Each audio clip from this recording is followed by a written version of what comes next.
नमस्कार. आज 25 एप्रिल 2026 वार आहे शनिवार. लोकसत्ता आणि द हिंदू वृत्तपत्र विश्लेषणमध्ये आपलं स्वागत आहे. पहिली बातमी, आपमध्ये बंडखोरी, राज्यसभेतील 7 खासदारांचा गट भाजपमध्ये विलीन, राघव चड्डा, स्वाती मालिवाल यांचा समावेश. व ही न्यूज पाहिल्यानंतर असं वाटेल की हे होणारच होतं. ओके, असं का म्हणतोय? कारण स्वाती मालिवाल त्यानंतर राघव चड्डा यांनी जर याच्यापूर्वीचं थोडंसं निर्णय वगैरे पाहिला तर किंवा राजकारणाला जर तुम्ही थोडंसं फॉलोअप केलं असाल तर ही बातमी होणारच होती. ओके, पण या सर्वांमधून आपल्याला UPSC आणि MPSCसाठी बॅकवर्ड लिंकेजेस काय आहे तर अँटी डिफेक्शन लॉ, ज्याला आपण अनुसूची 10वी म्हणतो. ओके, आता 10वी अनुसूची आपल्या भारतीय संविधानामध्ये कोणत्या कॉन्स्टिट्युशनल अमेंडमेंटनुसार आपल्या भारतीय संविधानामध्ये त्याला इन्सर्ट करण्यात आलेलं आहे हे कमेंट सेक्शनमध्ये तुम्ही मला सांगायचं आहे. ओके, व अगदीच हे अँटी डिफेक्शन लॉ जे आहे त्याला सुप्रीम कोर्टामध्ये चॅलेंज करण्यात आलेलं आहे शिवसेना आणि राष्ट्रवादीच्या केसमध्ये. त्यामुळे मी याला जास्त डीपमध्ये आज घडीला जात नाही आहे. हां, पण उद्याच्या घडीला वगैरे आर्टिकल्स नक्की येतील लोकसत्ता द हिंदूमध्ये वगैरे, त्यावेळेस आपण ह्या बातमीला जास्त विस्तृतरित्या पाहणार आहोत.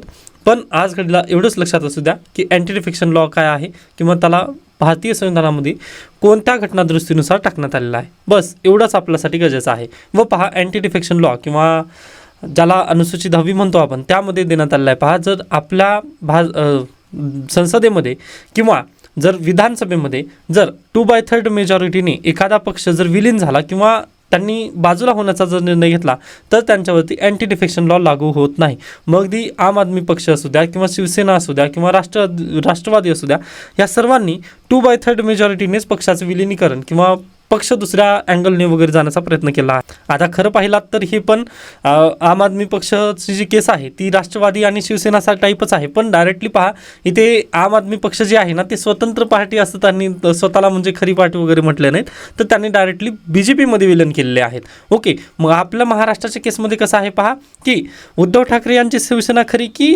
एकनाथ शिंदे यांची शिवसेना खरी, असा इश्यू आहे आपला. मग त्यामुळेच मी म्हटलं की थोडंसं थांबा, आपली जी 10वी अनुसूची आहे यामध्ये भरपूर चेंजेस केले जाणार आहे. म्हणजे महत्त्वपूर्ण आहे, चेंजेस करणं काळाची गरज आहे. मग हे जजमेंट आलं ना सुप्रीम कोर्टाचं त्यावेळेस आपल्याला सांगता येईल. पण आता सध्याला तरी पहा, सुप्रीम कोर्ट पण त्याबद्दल जजमेंट ऐकण्यासाठी वगैरे किंवा जजमेंट देण्यासाठी पण सध्याला ऐच्छिक दिसत नाही आहे. त्यामुळे थोडंसं आपण पण निवांत राहायचं आहे. पहा, UPSCला ज्यावेळेस प्रश्न येतील ते बॅकवर्ड लिंकेजेसमधूनच येणार आहेत, घटनादुरुस्तीमधून येतील. बाकी अन्य आवश्यकतेच आज घडीला नाही आहे. ज्यावेळेस आर्टिकल्स येतील त्यावेळेस आपण याबद्दल चर्चा करूयात. Okay, done. नेक्स्ट आहे, सरकारी कर्मचाऱ्यांचा संप अखेर मागे, सकारात्मक आश्वासनानंतर समन्वय समितीकडून निर्णय घेण्यात आलेला आहे. चांगली न्यूज आहे. त्यानंतर ज्ञानेश कुमार यांच्यावर पुन्हा महाभियोग आणण्याची तयारी, 73 खासदारांनी त्यावरती साईन केलेली आहे. पहा, मिनिमम तिथे ॲटलिस्ट 100 खासदार लागणार आहेत. मग हे झाल्यानंतर पहा, इथून बॅकवर्ड लिंकेजेस कोणतं येईल आपल्या UPSCला तर कोणत्या मेजॉरिटीनुसार जे चीफ इलेक्शन कमिशनर आहेत त्यांना हटवलं जाऊ शकतं.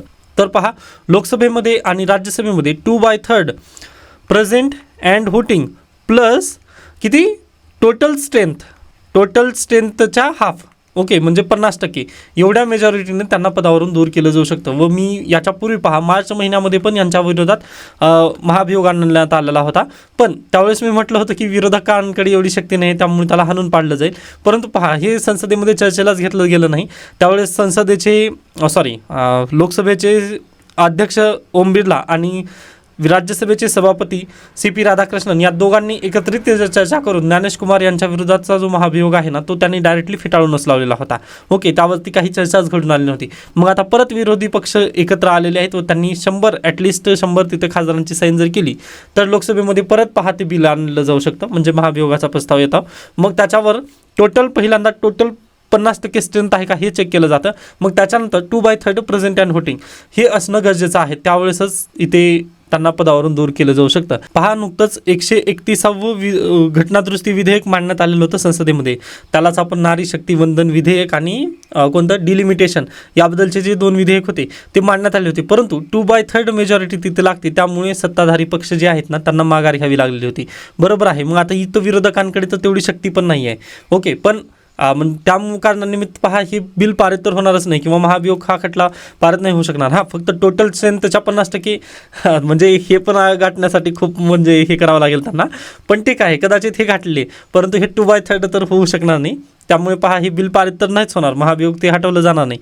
पण विरोधकांचा विजय कशामध्ये आहे पाहता, संसदेमध्ये ज्ञानेश कुमार यांच्या वर्तणुकीवर नक्की चर्चा केली जाईल व ते इतिहासामध्ये नोंद केली जाईल मग त्यासाठी. ओके, मग याच कारणानिमित्त पहा ते बिल आणण्यासाठी परत एकदा किंवा महाभियोग प्रस्ताव परत एकदा ते पारित करत आहेत. ओके, पाहूयात काय होतं. परंतु तुम्ही बॅकवर्ड लिंकेजेससाठी हे 2 पॉईंट ठेवा लक्षात. पहा की 2/3 मेजॉरिटी प्रेझेंट अँड व्होटिंगची आणि टोटलच्या 50% तिथं मेजॉरिटी लागणार आहे त्यांना पदावरून दूर करण्यासाठी. ओके, जे की अशक्य प्राय सध्याला तरी दिसत आहे. डन. त्याच्यानंतर कोकणाला वळव्याच्या पावसाचा धोका वगैरे हे सर्व काही स्किप करू शकतात. त्यानंतर होर्मुजवरून तणाव कायम, इराणच्या नौका नष्ट करण्याचे ट्रम्प याचे आदेश. पहा म्हणजे सध्याला गरजेचं नाही खरंच. आज 25 एप्रिल आहे व अगदी 29 दिवस आहेत यूपीसाठी. त्यामुळे मी आज सर्व बातम्या स्किप करून पुढे नेतोय तुम्हाला. नेक्स्ट आहे अरागची चर्चेसाठी रवाना, अमेरिकेची चर्चा गुलदस्त्यातच, पाकिस्तानमध्ये सुरक्षा व्यवस्था कायम. ओके, पाहूयात आता तिथे काय चर्चा होते. त्यानंतर द हिंदूमध्ये एक बातमी आलेली आहे. पहा, इस्रायल आणि लेबनॉनमधील जे सीजफायर आहे ना ते 3 आठवड्यांनी एक्सटेंड करण्यात आलं आहे. ही थोडीशी चांगली न्यूज आहे पहा आपल्यासाठी. नेक्स्ट आहे India among countries where Meta automatically block flag content. Okay, म्हणजे पहा इंडियामध्ये त्यानंतर अन्य जे दुसरे देश आहेत ना त्यामध्ये मेटा काय करतं पहा, डायरेक्टली मेटाला जर गव्हर्नमेंट ऑफ इंडियाची कंप्लेंट गेली ना की बाबा हे तू IT ॲक्टनुसार बंद करायला पाहिजे, तर ते डायरेक्टली कंटेंट बॅन करतं पहा. ओके, मग अगदीच पहा यामध्ये चॅलेंजेस नक्की आहेत. सुप्रीम कोर्टामध्ये केसेस पण पेंडिंग आहेत. ओके, अभिव्यक्ती स्वातंत्र्याबद्दलच्या. मग पाहूयात आता अगदी बॅकवर्ड लिंकेजेसला थोडंसं धरून चला. पहा, इथून जर तुम्हाला बॅकवर्ड लिंकेजेस म्हटलं तर आर्टिकल 19 हे महत्त्वाचं आहे आपल्यासाठी सध्याला. ओके, सुप्रीम कोर्टाचं जजमेंट येऊ द्यात की बाबा डायरेक्टली स्ट्राईक डाऊन करता येतील का अकाउंट, कारण इथे पहा आपलं अभिव्यक्ती स्वातंत्र्य नक्की हिणावलं जात आहे. त्यानंतर जीवन जगण्याचा अधिकार आर्टिकल 21, सन्मानाने जीवन जगायचं आहे आपल्याला. मग अगदीच पहा राईट टू इंटरनेट आर्टिकल 21 मध्ये आहे. मग अगदी आर्टिकल 21 नुसार जर तुम्हाला राईट टू इंटरनेट आहे, right to access the internet, मग ती त्याच धर्तीवर पहा तुम्ही इंटरनेट फक्त घेऊन चालणार नाही ना, तर मेटाचे जे सर्व्हिसेस आहेत ते पण आपल्याला पाहिजे गरजेचे आहेत. ओके, म्हणजे जे तुमचं इंस्टाग्राम अकाउंट आहे ते पण माझ्यासाठी खूप गरजेचं आहे. मग अगदी त्या नात्याने जर पाहिला तर हे सुप्रीम कोर्टामध्ये चॅलेंज आहे. त्यामुळे थोडंसं थांबा. पहा, ठराव जरुरी आहे UPSC आणि MPSCमध्ये. ओके, त्यामुळे निश्चिंत राहा. पुढे जसं जसं ही कंटेंट वगैरे पुढे जाईल किंवा ही केस जसं जसं पुढे जाईल त्यावेळेस आपण पाहणार आहोत. वापस आपण आपल्या लोकसत्तामध्ये येऊयात. नावे वगळलेल्या मतदारांची तातडीने सुनावणी, ह्या सर्वोच्च न्यायालयाचे बंगाल लवादांना निर्देश. ओके, त्याच्यानंतर पुढे विमेन्स प्राईज 2026ची अंतिम यादी जाहीर करण्यात आलेली आहे. ओके, यामधील काही पुस्तकांची नावं लक्षात ठेवा. फ्लॅश लाईट, द कॉरस्पॉन्डंट, त्यानंतर हार्ट द लवर, त्यानंतर किंगफिशर, त्यानंतर द मर्सी स्टेप्स. ही जी पुस्तकं आहेत ना कंबाईन परीक्षेला डायरेक्टली विचारली जाऊ शकतात कारण ही चर्चेत आहेत. व 11 जून रोजी हे पुरस्कार घोषित केले जातील व 14 जून रोजी आय थिंक बरोबर ना कंबाईनची परीक्षा आहे आपली. ओके, कंबाईनसाठी जे स्पेसिफिक आहे. त्यानंतर जे मॅगझिनमध्ये काही जे चेंजेस केले जाणार आहेत ना ते जून महिन्यापासून आपण चेंजेस करणार आहोत. पहा, सध्याला थोडासा वेळ कमी आहे कारण अगदी प्रिलिम सेंट्रिकची जे विद्यार्थ्यांची तयारी आहे ती महत्त्वाची आहे माझ्यासाठी. त्यामुळे मी थोडंसं फास्टमध्ये वगैरे न्यूजपेपर ॲनालिसिस घेत आहे. आय होप तुम्ही समजून जाल. त्याच्यानंतर निर्दोषांची स्किप करू शकता. आर्टिकल आजची महत्त्वाची नाही आहेत. नेक्स्ट आहे वाघ बिबट्या चित्ता एकाच परिसरात सहअस्तित्व की स्पर्धेची चाहूल प्रश्नचिन्ह. पहा, UPSC इथून प्रश्न विचारू शकते एन्व्हायरमेंटबद्दल. ओके, तर पहा वाघ बिबट्या आणि चित्ता एकत्र राहू शकतात का, तर असा दुर्मिळ प्रसंग येतो. पण कुठे प्रसंग हा घडून आलेला आहे तर राजस्थानचं रणथंबोर व्याघ्र प्रकल्पामध्ये. ओके, तर पहा वाघ हा स्वतःच्या शिकारीसाठी सर्वोच्च मानला जातो किंवा अगदी तुम्ही जर हे पाहिला तिन्ही प्राणी वाघ बिबट्या चित्ता हे आपलं अन्नसाखळी जी आहे त्या अन्नसाखळीमधील जे टॉपला जे आहेत म्हणजे टॉपचे जे शिकारी म्हणून आपण त्यांना ओळखतो त्यामध्ये वाघ येतं, बिबट्या येतं आणि चित्ता हे सर्वोच्च येतात. पण त्यातल्या त्यात बिबट्या आणि चित्ता ह्या दोघांपैकी पहा वाघ हा स्वतःचं जे बाउंड्री आहे किंवा स्वतःचं जे घर असं तुम्ही म्हणू शकता ना त्यामध्ये तो अतिशय हे असतो म्हणजे ते कॉम्प्रोमाइज कधीच करत नाही, दुसऱ्याला तिथं राहू देत नाही तो. बरोबर, मग त्याच धर्तीवर जर तुम्ही पाहिला तर वाघ याच्यासोबत बिबट्या आणि चित्ता एकत्र राहू शकतील का, हा खूप महत्त्वाचा प्रश्न आहे आता इथे. तर होतं काय पहा, बेसिकली वाघ जिथे जिथे राहतो तिथे दुसरे प्राणी तिथं राहू शकत नाहीत. ओके, म्हणजे अगदी बिबट्या त्यानंतर चित्ता वगैरे. आता बिबट्या राहू शकतो. बिबट्या कसं राहतो पहा, तर वाघाचा जे अधिवास आहे ना तो अगदी सकाळी उठतो म्हणजे काय म्हणू शकता तो सकाळी किंवा दिवसा तो अन्न शोधण्यासाठी प्रयत्न वगैरे करतो किंवा शिकार वगैरे करतो ना अगदी दिवसा करतो. वाघाचं सर्व काही जे आहे ते दिवसा असतो. मग वाघ झोपला की बिबट्या हळूच बाहेर निघतो. ओके, कारण बिबट्याला माहीत आहे जर आपण वाघासमोर गेलो तर आपल्याला काही हे होणार नाही. त्यामुळे पहा बिबट्या काय करतो तर रात्री आपलं जे अन्न शोधण्याचं काम आहे तो रात्री करत असतो. म्हणजे अगदी अशा पद्धतीने पहा आपली जी नैसर्गिक परिसंस्था आहे ती अशा पद्धतीने चालते, जेणेकरून वाघ आणि बिबट्या या दोघांचं भांडण होऊ नये. ओके, म्हणजे बिबट्या सांभाळून घेतो किंवा आपल्याला वाघासोबत राहायचं आहे, त्यामुळे तो स्वतःच कमी समजूनच काम करत असतो. अगदी तशा पद्धतीने जर तुम्ही पाहिलात, आता चित्ता आपला भारत देशामध्ये नव्हता, आपण इंट्रोड्यूस केला नामिबिया, त्यानंतर आफ्रिकन कंट्रीजमधून आपण चित्ते मागवलेले आहेत व ते सध्याला कुठं आहेत तर Kuno national park. Okay, Kuno national park कुठं आहे? मध्य प्रदेशमध्ये आहे. मग कुनोपासून पहा हे चालत चालत चालत कुठे गेलेले आहेत? रणथंभोर व्याघ्र प्रकल्पामध्ये जाऊन पोहोचले. म्हणजे मध्य प्रदेशमधून ते चालत कुठे गेलेत? राजस्थानमध्ये गेलेत. व असं शास्त्रज्ञांनी होऊ दिलेलं आहे. पहा का? तर अगदी जे चित्ते आहेत ते स्वतःचं हॅबिटॅट जर शोधले ना तर ते बेटर असतं. म्हणजे ते कुठपर्यंत प्रवास करू शकतात, त्यांना चांगलं त्यांच्या सोयीचं हॅबिटॅट कुठं मिळेल. म्हणजे अगदी आगामी काळामध्ये जेव्हा आपण चित्ते आयात करू ना, आपण त्या हॅबिटॅटमध्ये सोडण्याचा प्रयत्न करू. मग यासाठी पहा अगदीच जे संशोधक आहेत किंवा जे शास्त्रज्ञ आहेत ना, ते चित्त्यासोबत तिथे जिओ फेन्सिंग वगैरे करत आहेत, जेणेकरून आपला चित्त्याचं पण हॅबिटॅट लक्षात यावं व वाघ, बिबट्या आणि चित्ता एकत्र राहू शकताल का रणथंभोर रणथंभोर व्याघ्र प्रकल्पामध्ये, ते आपल्याला पाहायचं आहे आता. ओके, मग आपल्यासाठी हा एवढाच महत्त्वाचा प्रश्न आहे. त्यानंतर UPSC प्रश्न असा विचारू शकते की बिबट्या रात्री जागतो का? तर नक्कीच यस, बिबट्याची जी काही कामं आहेत ती रात्री होतात व वाघाची अगदी सकाळी दिवसा सर्व काही तो कामं करत असतो. ओके, काय असं तर अगदी पहा त्या दोघांना आपण परिसंस्थेमध्ये राहायचं असतं या कारणानिमित्त. ओके, हाच एक महत्त्वाचा इथं प्रश्न आहे, हाच एक महत्त्वाचा इथं पॉईंट आहे जो की लक्षात ठेवायचा आहे, कारण UPSCने याच्यापूर्वी पण असे भरपूर अतरंगी सवाल विचारलेले आहेत. ओके, त्याच्यानंतर पुढे चला, मराठवाडा येथे आपल्यासाठी गरजेची अन्य न्यूज नाही आहे.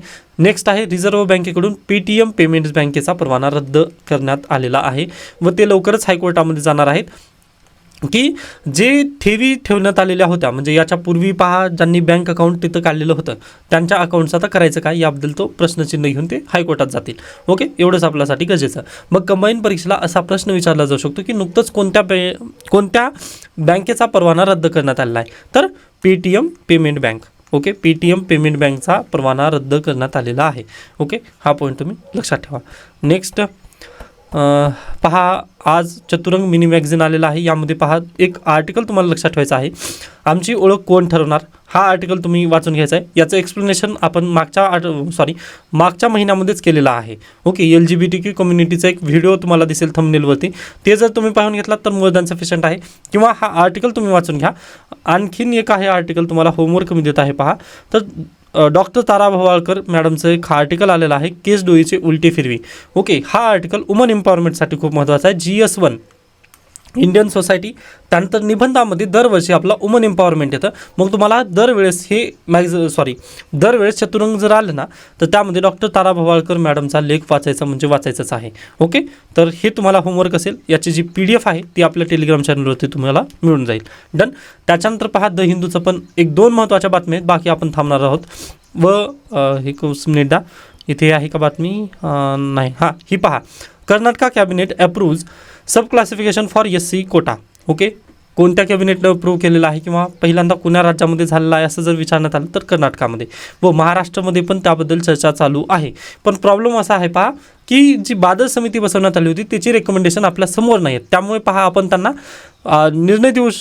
त्यांना आपण सुझाव देऊ शकत नाही आहे की बाबा कोणते तुम्ही निर्णय घ्या. ओके, व याची तारीख 30 तारीख केलेली आहे पहा एक्सटेंडेड. परंतु प्रॉब्लेमच हा आहे, मी म्हटलं ना की बाजार समितीचे रेकमेंडेशन आपल्याला माहिती नाहीत, त्यामुळे आपण सुझाव देऊ शकत नाही महाराष्ट्र गव्हर्नमेंटला. ओके, हा आय होप हा निर्णय तुम्हाला समजला असेल. डन. कर्नाटकाने हे पहिल्यांदा केलेलं आहे. त्यानंतर तेलंगणामध्ये पण चालू आहेत तसे प्रयत्न. ओके, त्यानंतर ग्राउंड झिरो वगैरे हे आपल्यासाठी बिलकुल गरजेचं नाही, आपण इथे नक्कीच थांबू शकतो पहा. ओके, बाकी पहा उद्याचं पण तसंच असणार आहे. उद्या पण मी फास्ट फ्युरियसमध्येच घेणार आहे न्यूज ॲनालिस्ट. आय नो मी जास्त एक्सप्लेनेशन आजचं दिलेलं नाही आहे, पण अगदीच थोडंसं मला वेळ हवा आहे या नात्याने.